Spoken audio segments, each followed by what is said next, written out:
नमस्कार, आप देख रहे हैं न्यूज 18 का डिजिटल प्लेटफॉर्म और मैं हूं आपके साथ जागृति खंतवाल। और आज बात उस राजनीतिक संकट की जिसने पश्चिम बंगाल को और वहां की राजनीति में हलचल मचा दी है।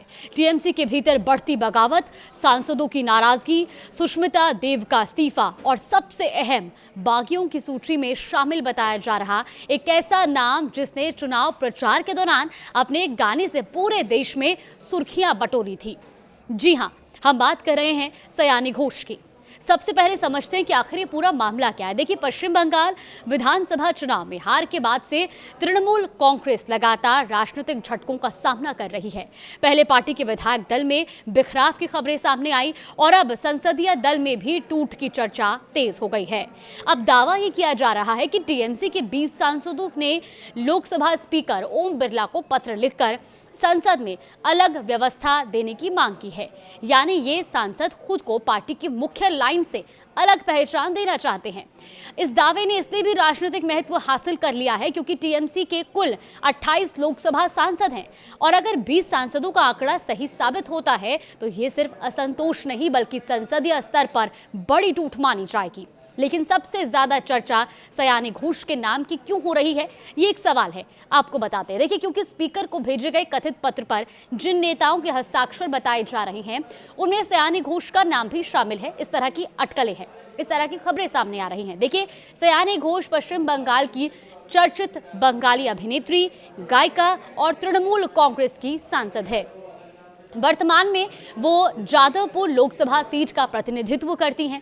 अब राजनीति में आने से पहले उन्होंने मनोरंजन जगत में अपनी अलग पहचान बनाई थी और बाद में टीएमसी के प्रमुख युवा चेहरों में शामिल हो गई। लेकिन राष्ट्रीय स्तर पर उनकी सबसे ज्यादा चर्चा तब हुई थी जब विधानसभा चुनाव प्रचार के दौरान उन्होंने एक गीत गाया था और गीत की पंक्तियां थी, मेरे दिल में है काबा और आंखों में मदीना। ये गाना बहुत ज़्यादा चर्चा का विषय रहा और सयानी घोष भी इसी के चलते चर्चा में आई। अब इस गाने को लेकर उस समय बड़ा राजनीतिक विवाद तक खड़ा हो गया था। बीजेपी नेताओं ने इस गीत को मुद्दा बनाते हुए ममता बनर्जी पर मुस्लिम तुष्टीकरण के आरोप लगाए थे और गाने को लेकर लगातार राजनीतिक बयानबाजी हुई और सयानी घोष लंबे समय तक चर्चा के केंद्र में बनी रही। इसी वजह से अब उनका नाम कथित बागी सांसदों की सूची में सामने आना ममता बनर्जी और अभिषेक बनर्जी के लिए एक बड़े झटके के तौर पर देखा जा रहा है। और अब बात टीएमसी के लिए एक और बड़े झटके की। देखिए, बुधवार को ममता बनर्जी की करीबी माने जाने वाली राज्यसभा सांसद सुष्मिता देव ने अपने पद से इस्तीफा दे दिया। वहीं सुखेंदु शेखर के बाद वो दूसरी ऐसी राज्यसभा सांसद हैं जिन्होंने सदस्यता छोड़ दी है। हालांकि उनके इस्तीफे की वजह अभी तक सार्वजनिक नहीं हुई है, लेकिन इस्तीफे के तुरंत बाद जो घटनाक्रम सामने आया उसने राजनीतिक चर्चाओं को और तेज कर दिया। दरअसल इस्तीफे के बाद सीधे असम के मुख्यमंत्री से उनकी मुलाकात हुई है। जी हां, सुष्मिता देव के इस्तीफे के कुछ ही समय बाद उनके असम के मुख्यमंत्री हेमंत बिस्वा शर्मा से मुलाकात की तस्वीरें सामने आई और इन तस्वीरों ने बंगाल की राजनीति में नई अटकलों को जन्म दे दिया। राजनीतिक गलियारों में चर्चा शुरू हो गई कि क्या सुष्मिता देव किसी नए राजनीतिक फैसले की ओर बढ़ रही हैं। अब सूत्रों के हवाले से ये भी कहा जा रहा है कि अंदर खाने उनके बीजेपी में शामिल होने की संभावनाएं हैं और इसी को लेकर चर्चाएं भी चल रही हैं। हालांकि इस संबंध में अभी तक कोई आधिकारिक घोषणा नहीं हुई है, लेकिन ये जरूर कहा जा रहा है कि इस्तीफे और मुलाकात का ये समय राजनीतिक रूप से बेहद महत्वपूर्ण माना जा रहा है।